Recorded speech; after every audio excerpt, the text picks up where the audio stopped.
High Shield Collective, today is a little different, just one card, but you will be moved, I believe, by the channeling of Alana Fairchild.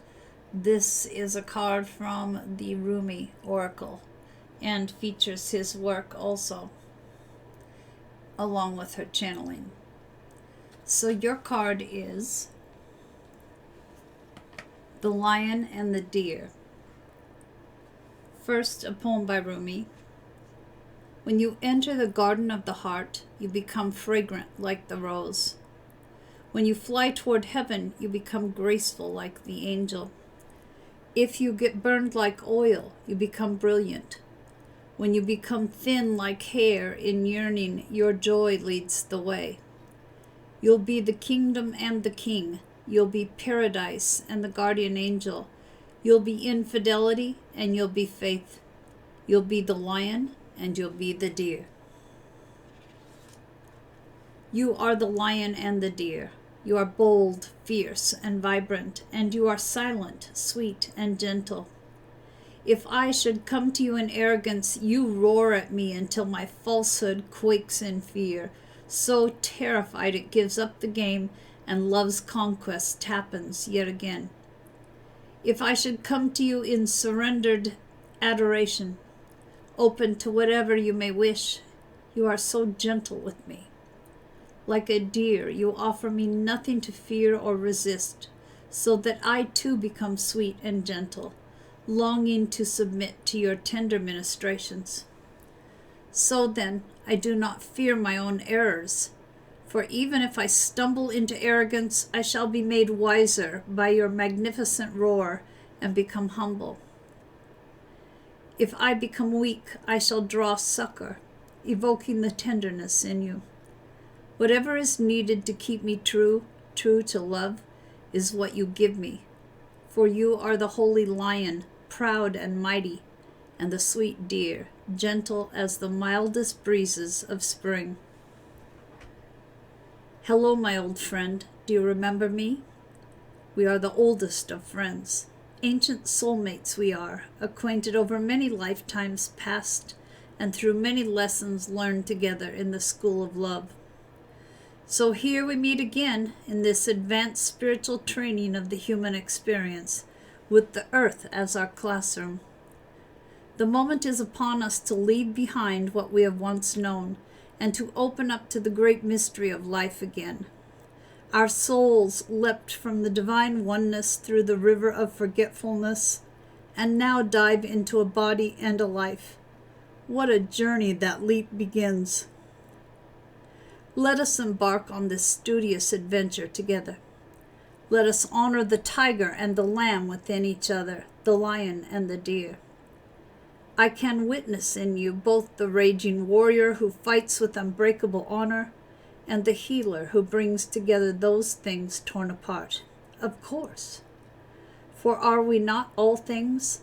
Are we not human and angel, animal and spirit? Are we not heaven and earth?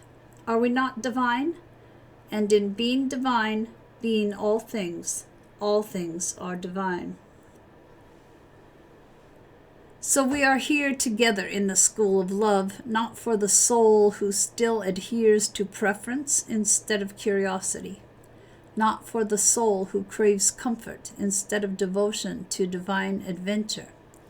We must be like lovers, you and I, if we are to take these lessons. We must be willing to become mad with passion, crazy enough to chase the great beloved, even if it means forgetting who we are for a time, to have the sacred delight of rediscovery, breaking some rules and looking like fools. What could be greater than becoming a fool for love? That will do for us. That will do well. Let us be fools for love together. So shall we become study mates? We'll recognize each other, even in all of our varied garbs, bright or somber, wild or gentle. We'll become the most enthusiastic students in the school of love, urging each other on to even greater feats of passion and devotion.